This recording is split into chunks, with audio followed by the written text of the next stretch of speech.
Sí. Que te cuentan en los evangelios apócrifos. Así es, o sea, yo no estoy inventando nada, simplemente lo he recopilado nada más. Que estaba haciendo unos barquitos en el río, jugando Jesús, tendría 8 años más o menos, y viene un chico fastidioso y le destruye los barcos.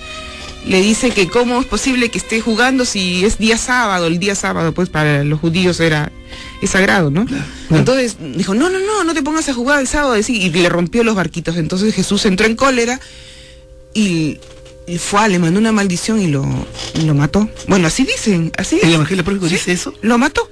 Ya. Y después, ya para un poco así arreglar la cosa, dice que después lo resucitó, porque vinieron furibundos los padres diciendo, ¿cómo es posible que tú tengas le dice a José, que tengas un hijo así, que no puede controlarse? Bueno, ahora, eso dicen los apócrifos, ¿no? Está demostrando, más allá de que sea quizás una exageración, porque, ojo, hay una cuestión, la Biblia canónica y los apócrifos son mezcla de mito y historia. O sea, no es que todo sea histórico, ni que todo sea... Ni que pueda tomarse al pie de la letra lo que dice.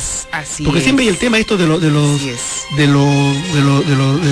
alegórico, de lo simbólico, ¿no es cierto? Mito está mezclado, y eso lo dicen los especialistas, está mezclado el mito y la historia, como un teléfono malogrado. O sea, son escritores, los que han escrito la Biblia son escritores, y como escritores, bueno, han hecho metáforas, y eran personas creyentes, entonces han adornado el texto, ¿no? Había también, se hablaba de que a los primeros años del cristianismo había una serie de disputas por dos versiones, una versión más judía y una versión más inspirada en lo griego, la versión, digamos, de Pedro y la versión de Pablo o San Pablo.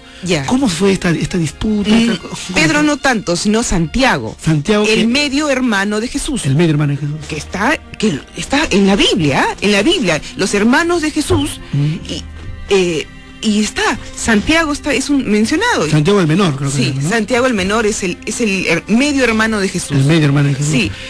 Pero la iglesia dice que es hermano en el sentido no de sangre. En el sentido fraternal. En el sentido fraternal dicen ellos, ¿no? Pero ahí está, dice, los hermanos de Jesús son, y son un montón, son como 7.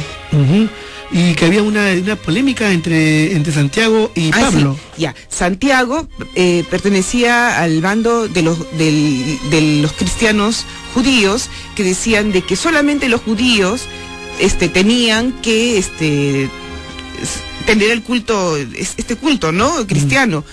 Mientras que Pablo decía no, que teníamos que abrirlo a todos, y en ese sentido sí tuvo una buena visión Pablo, en ese sentido sí fue bueno, ¿no? Porque había que abrirlo y no solamente seguir la observancia de las costumbres judías, sino no tienes que el sábado, no tienes que celebrar el sábado, no tienes que hacerte la circuncisión. Tienes que comer carne kosher. O sea, una carne desangrada especial. Bueno, no tienes que hacer ese tipo de seguimiento judío, sino simplemente hacer otro tipo de seguimiento, pero no el judío. Después, el tema del nacimiento de Jesús. Es otra cosa que es muy interesante, porque los estudios hablan de por ejemplo, de un astro que perseguía. Pero ¿qué te parece si eso El lo vemos? sol de tu salud da la hora. 10 en punto de la noche. Gracias a Magnesol, el sol de tu salud. Recuerda, exige Magnesol. Más información, magnesolperú.com. Bueno, hay un punto que vamos a arribar, pero esto vamos a ampliarlo después de la pausa informativa, referente al nacimiento de Jesús. Si es cierto que nació en un pesebre, si es cierto que José era un humilde carpintero. Hay mucha especulación sobre, inclusive los ufólogos hablan, ¿no?, de que esta estrella que venía puede verse un ovni, dicen, ¿no?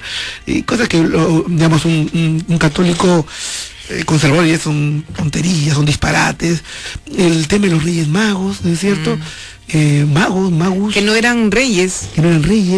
Todos esos detalles, y sobre todo al tema que queremos arribar, de qué hizo Jesús de los 12 a los 30 años y que no figura en la Biblia. Vamos a verlo de acuerdo, como nos repetimos, a los evangelios apócrifos. Claro. Pero eso que después de las noticias, y que vengan las noticias. Estas son las noticias que todo el mundo comenta.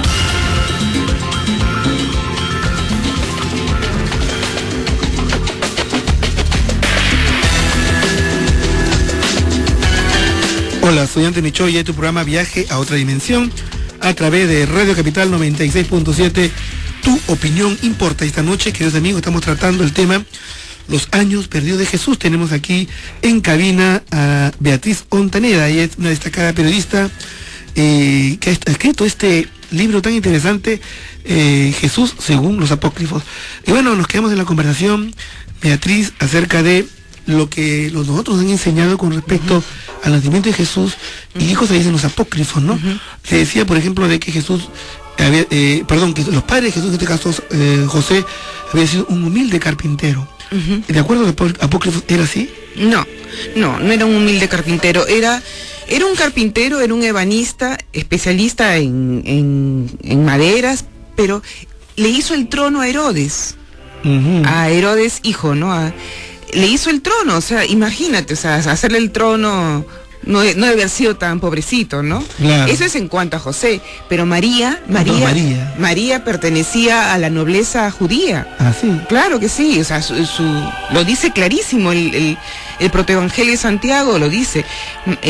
Joaquín y Ana eran los padres de María.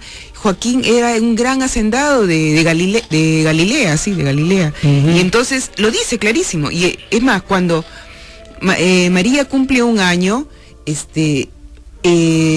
invitan al Sanedrín. El Sanedrín es como decir el Congreso actual.